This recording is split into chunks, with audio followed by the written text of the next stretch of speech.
दोस्तों, एक बार फिर आपका प्रिस्कार क्लासेस सरदार सर की यूट्यूब चैनल पे हार्दिक अभिनंदन है, स्वागत है।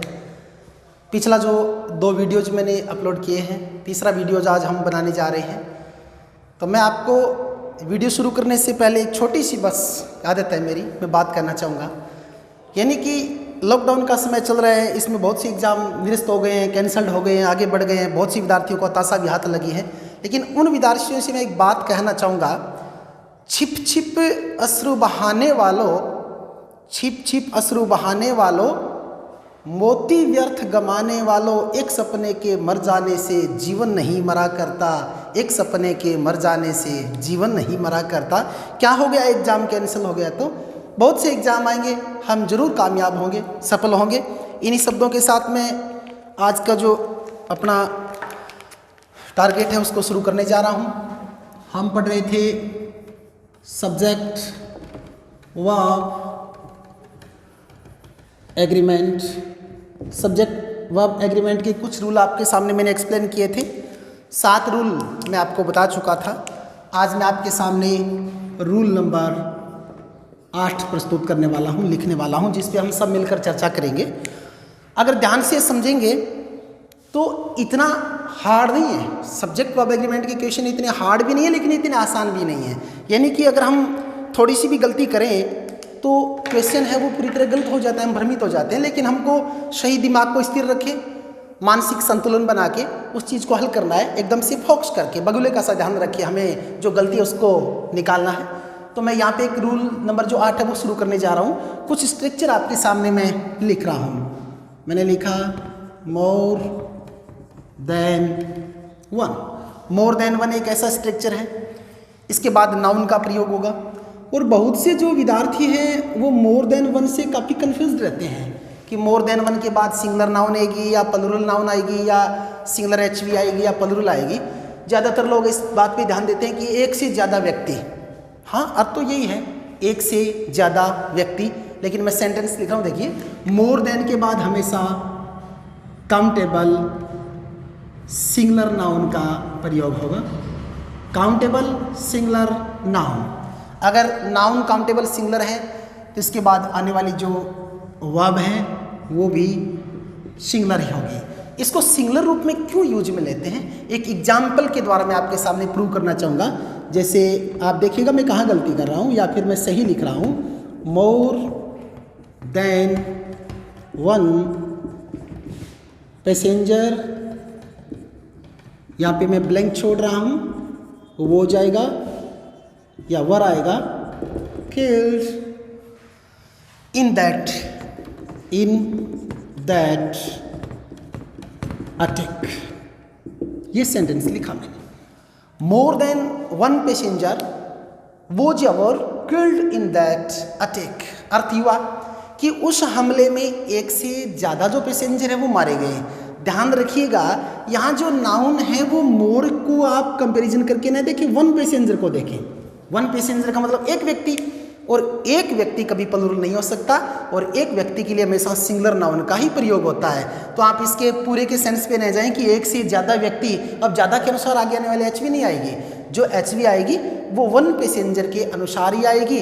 और वन पैसेंजर है तो ये डेफिनेट है, क्लियर है, एब्सोल्युटली इसमें जो करेक्ट आंसर होगा वो इसमें वाजी होगा। तो ये हुआ मोर देन वन। इसी के साथ मोर देन वन है, उसके साथ दूसरा स्ट्रक्चर ये भी आता है, मोर देन 2 3 4 5, कितनी भी संख्या आ सकती है। पहला स्ट्रक्चर था मोर देन वन, दूसरा मैंने लिखा मोर देन 2 3 4 5, जो भी हो। अब आप अच्छी तरह से समझ गए होंगे इन दोनों में डिफरेंस करना, ज़्यादा वो टेंशन वाली बात नहीं है, जी सा मैटर है। अगर मोर देन वन आता है तो सिंगुलर काउंटेबल नाउन और वर्ब भी सिंगुलर आएगी। अगर मोर देन 2 3 4 5 आता है तो इसके बाद हमेशा जो नाउन है वो प्लूरल आएगी, और जो प्लूरल वर्ब आएगी तो आने वाली जो वर्ब है वो भी प्लूरल रूप में ही यूज होगी। तो यहाँ पे इन दोनों का अर्थ है वो क्लियर हो जाता है। मोर देन 2 3 4 के भी एग्जाम्पल मैं आपके सामने 2 रखता हूँ। अगर आपको कहीं लगे कि हाँ इस पार्ट को मैंने सही तरीके से यूज नहीं किया है, गलत किया है, तो उसको आप अपने ध्यान में रखिएगा। आपको यही नहीं करना है कि मैं पढ़ाता जाऊँ और आप सिर्फ देखते जाइए, आप अपना दिमाग भी लगाइए। आपके सामने मैं क्वेश्चन रख रहा हूँ और इस क्वेश्चन में मैं कहाँ गलती कर रहा हूँ उस पर आप फोकस कीजिएगा, एक एक वर्ड को ध्यान से देखिएगा। जैसे मैंने लिखा मोर than 2 student, more than 2 students have या has passed the class test today। ये मैंने सेंटेंस दिया, more than 2 students has या have passed the class test today। एक एग्जाम्पल मैं आपके सामने और रखता हूँ, ध्यान से आप जो पहला मैंने एग्जाम्पल लिखा है उसमें कहाँ कौन सा पार्ट मैंने गलत किया है आप ध्यान से देखिएगा, उसको अंडरलाइन कर लीजिएगा। दूसरा मैंने लिखा मोर देन 3, ये वर्ड इसके उच्चारण पे भी हम बात करेंगे। मोर देन 3 वुमेन या women, more than 3 women has या have, more than 3 women has done their work yet, more than 3 women has done their work yet। Sentence को ध्यान से देखिएगा कि 3 से ज़्यादा जो स्त्रियां हैं वो अभी तक अपना जो भी काम होगा घरेलू वो पूरा कर चुकी हैं। अब हम सेंटेंस को क्लियर करना चाहेंगे कि हमने गलत किया या सही लिखा। ठीक है, मोर देन 2 के बाद ध्यान दीजिएगा मैंने यहाँ पे लिखा है स्टूडेंट। अब क्लियर है कि मोर देन 2 के बाद जो नाउन आती है वो प्लूरल आती है, यहाँ पे मैंने सिंगुलर रखने की कोशिश की है तो ये पार्ट गलत है। यहाँ पे स्टूडेंट ने क्या आएगा, स्टूडेंट्स। आगे फिर बढ़े तो अब आप सोच ही सकते हैं जाएगा या हैव आएगा, तो डेफिनेटली इसमें आएगा हैव, बाकी कोई पार्ट इसका गलत है नहीं। तो अपना पहला एग्जाम्पल क्लियर हो जाता है, more than 2 students have pass the class test today. दूसरे सेंटेंस पे आएगा more than 3 women, not women, woman, women has have done their work yet। Plural noun है women, प्लूरल नाउन के साथ कन्फर्म ही आपने अपना दिमाग हैव पे जमा कर रखा होगा कि इसमें हैज ने आके हैव ही आएगा। तो ये मोर देन का जो स्ट्रक्चर था, मोर देन में more than 1 singular noun singular verb, मोर देन 2, मोर देन 3, मोर देन 5, आगे अपन कितने भी बढ़ाएं तो उसमें हमेशा प्लूरल नाउन का प्रयोग होता है। तो जहाँ तक मेरी सोच है ये रूल भी आप अच्छी तरह से समझ गए होंगे। ये अपना 8 नंबर जो रूल है, सॉरी हो सकता है कि मैंने रूल नंबर की जो नंबरिंग दे रहा हूँ हो सकता है वो गड़बड़ हो जाए, लेकिन हमें तो रूल नंबर से मतलब नहीं, हमें मतलब है उस रूल को क्लियर करना। तो आगे शायद रूल नंबर अपना 8 नंबर जो रूल है बहुत ही इम्पोर्टेंट रूल है। उस मुद्दे पे अपन बात करें उससे पहले मैं आपको कह देना चाहता हूँ कि बहुत बार इसके प्रश्न पुटअप हुए हैं, कुछ स्ट्रक्चर हैं, कंजक्शन हैं जिनको मैं आपके सामने रख रहा हूँ, ध्यान से आप देखिएगा। जैसे मैंने लिखा एज वेल एज, पहला लिखा एज वेल एज, दूसरा लिखा in addition to, in addition to, तीसरा मैंने लिखा बिसाइड, चौथा वर्ड मैंने लिखा लाइक, फिर लिखा मैंने अनलाइक एंड नॉट। इसके अलावा इसमें एक वर्ड आता है लेड बाय, इसमें अगर मैं बात करना चाहूँ तो अलोंग विद, इसमें एक जो स्ट्रक्चर होता है वो विथ का होता है, एक जो होता है वो टगेदर विथ। अगर इन स्ट्रक्चर्स को देखें तो इनसे संबंधित क्वेश्चन बहुत बार पुटअप हुआ है, एज वेल एज, दूसरा एज वेल एज, और एक को मैं और बताना चाहूँगा अलोंग विथ। इन दोनों को यूज में लेते हुए एयरफोर्स, नेवी और कई अन्य एग्जाम भी प्रश्न बनाए गए हैं। इनके अलावा इसके साथ स्ट्रक्चर और भी होते हैं जिनको मैं लिखना चाहूँगा, लेकिन इतना जरूर क्लियर कर दूं कि उन पे आज तक कोई प्रश्न नहीं बना है, कोई एग्जाम में कोई प्रश्न उन पे आज तक बना नहीं है, वो भी मैं आपके सामने लिख ही देता हूँ। जैसे गाइडेड बाय भी इसमें इंक्लूड होता है, गाइडेड बाय के साथ कंट्रोल्ड बाय, कंट्रोल्ड बाय भी इसमें आता है, इसमें गवर्नड बाय भी आता है, governed bye, led by, run by मैंने नीचे लिख दिया है, इसमें हेडेड बाय भी आता है। जितने भी मैंने स्ट्रक्चर लिखे हैं प्लीज़ फटाफट एक बार दोबारा इसको रिवाइज कर लेते हैं। As well as, in addition to, besides, like, unlike, and not, led by, along with, together with, guided by, controlled by, governed by. ये वो स्ट्रक्चर हैं, कंजक्शन से हैं, जिनका प्रयोग दो नाउन को जोड़ने के लिए किया जाता है। अगर हम लिखना चाहें तो जैसे इनमें से एक एग्जाम्पल लेके मैं बता सकता हूँ। जैसे मान लीजिए मैंने लिखा नाउन प्लस इनमें से एक को मैं लिख देता हूँ, प्लीज़ आप इन सबको बीच में रखिएगा। जैसे मैंने लिख दिया बिसाइड्स प्लस नाउन, इस प्रकार इसका स्ट्रक्चर आता है, यानी कि नाउन फ्रेज बनती है, उसमें डबल नाउन मिलती है हमें, और दोनों नाउन में बीच में इनमें से कोई एक वर्ड डाल दिया जाता है। तो हमें फिर ये क्लियर करना है कि अगर इस प्रकार कोई नाउन जो फ्रेज है वो बने, स्ट्रक्चर पूरा नाउन का बने, तो आगे आने वाली जो क्रिया है वो कौन सी नाउन के अनुसार आएगी। तो यहाँ पे मैं लिखना चाहूँगा वर्ब। अब हमें देखना है कि कौन सी नाउन के अनुसार हम यूज में ले। तो यहाँ मैं आपको रूल से एग्जाम्पल की तरफ न बढ़ाते हुए एग्जाम्पल से रूल की तरफ ले जाना चाहता हूँ, ताकि आप भी अपने नॉलेज को चेक कर सकें। मैं आपके सामने एक एग्जाम्पल लिख रहा हूँ, जैसे crow other,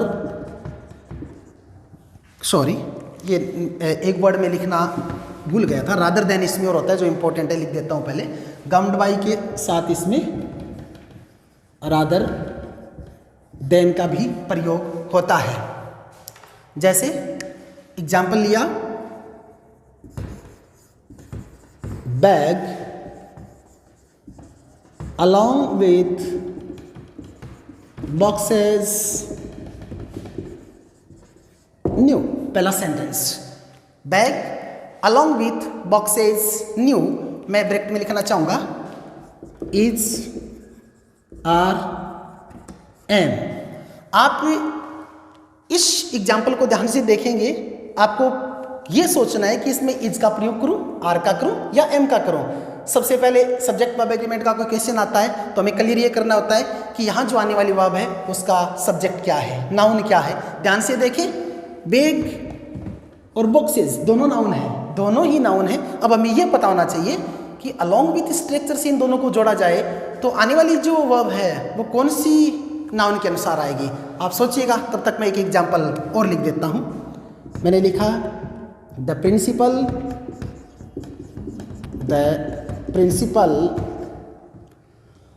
along with the staff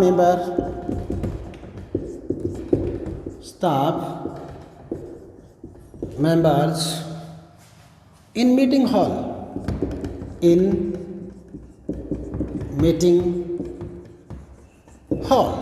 इसमें भी आपको ये क्लियर करना है कि इसमें इज आएगा या आर आएगा या एम आएगा, इज आर एम। एक एग्जाम्पल तब तक मैं आपके सामने और रख देता हूं। जैसे ये सभी जितने भी स्ट्रक्चर हैं उनको मैं काम में ले रहा हूं। मैंने लिखा I and not you teaching English. Sentence लिया, I and not you teaching English. इसमें मैं आपको ऑप्शन देना चाहूँगा इज आर एम। ये 3 एग्जाम्पल हो गए, 1 नंबर, 2 नंबर, 3 नंबर। चलिए इनके आंसर की तरफ बढ़ते हैं, इनके आंसर की बात करते हैं। पहला सेंटेंस मैंने लिया, bag along with boxes new is are am. अब मैंने यहाँ जो स्ट्रक्चर लिखा था, सॉरी सूत्र साइड फॉर्मूला बनाया था, नाउन प्लस, जैसे मान लीजिए मैंने अलोंग विथ दे दिया, प्लस में दूसरी नाउन दे दी, और उसके बाद यहाँ पे मैं बात करना चाहूँ वर्ब का। इन सब स्ट्रक्चर के संबंध में बात कर रहा हूँ मैं। अगर इस प्रकार का कोई नाउन फ्रेज के रूप में हमें वर्ब का सब्जेक्ट मिलता है तो कैसे अपन हल करें। अगर ऐसा फॉर्मूला मिले तो ये जो वर्ब है ये हमेशा फर्स्ट सब्जेक्ट के अनुसार ही आती है, सेकंड के अनुसार नहीं आती, यानी फर्स्ट के अनुसार इसका यूज होगा। अब ये याद अगर रह गया, क्लियर हो गया, तो हल करने में बिल्कुल भी समस्या नहीं, हमें एकदम इजी वे। दिमाग को शांत रखे, शांतचित्त होके सोचिएगा। ऐसा कोई रूल नहीं, क्योंकि सामान्य टॉपिक है जो हम कक्षा 9, 10, 11, 12 में भी पढ़ते हैं, कक्षा 8 में भी पढ़ते हैं और हमेशा पढ़ते आए हैं, लेकिन एग्जाम के टाइम में बड़ा ये भारी लगने लग जाता है। तो उसी मर्म को, उसी दर्द को कम करने के लिए हम एक साथ डिस्कस कर रहे हैं। तो आप सोचिए, बैग बॉक्सेज, वह बैग के अनुसार आएगी या बॉक्सेज के अनुसार आएगी? बैग के अनुसार, बैग के अनुसार आएगी। तो कंफर्म है इसमें इज का प्रयोग होगा। दूसरा देखिए, the principal along with the staff members in meeting hall. अब ये सेंटेंस कह रहा है कि इसमें एक तो नाउन है द प्रिंसिपल, दूसरा जो स्ट्रक्चर अलोंग विथ है इससे मैंने इसको जोड़ दिया, और इससे आगे बढ़ूँ तो द स्टाफ मेंबर्स। कंफर्म है, आपको पता है कि किसके अनुसार आएगी? द प्रिंसिपल के अनुसार आएगी। तो इसमें प्रयोग करेंगे इज का। यह सेंटेंस देखिए, आई नोट यू, मैं आप नहीं, टीचिंग इंग्लिश, अंग्रेजी पढ़ा रहा हूँ, सिखा रहा हूँ। देखिएगा, ये रूल अभी लर्न किया है हमने, अभी सीखा है, अभी फोकस किया है। तो इसमें जो वर्ब है वो आई के अनुसार आएगी या यू के अनुसार आएगी? मुझे पता है, आपके दिमाग में निश्चित ये चल रहा है कि ये वर्ब है वो डेफिनेटली आई के अनुसार आएगी। अगर आई के अनुसार आएगी तो आई के साथ प्रयोग होगा एम का, आई के साथ प्रयोग होगा एम का। लैंग्वेज लर्निंग करना है, भाषा को अगर सीखना है, कंटिन्यू पढ़ना पड़ेगा हमें। यानी कि ऐसे नहीं एक दिन पढ़ लिए, 2 दिन छोड़ दिया, 3 दिन पढ़ लिया। अगर कोई भी भाषा, चाहे वो हिंदी हो, चाहे संस्कृत हो, चाहे इंग्लिश हो, उसको अगर हमें पूरी तरह से कवर करना है तो टॉपिक वाइज टॉपिक आगे बढ़ना होगा और हर रूल को हमें क्लियर करना होगा। तो ये अपना एक बड़ा ही इम्पोर्टेंट रूल था। शायद आप अच्छी तरह से इसको लर्न कर चुके हैं। अगर आपकी इजाज़त हो तो मैं नेक्स्ट रूल की तरफ बढ़ूँ।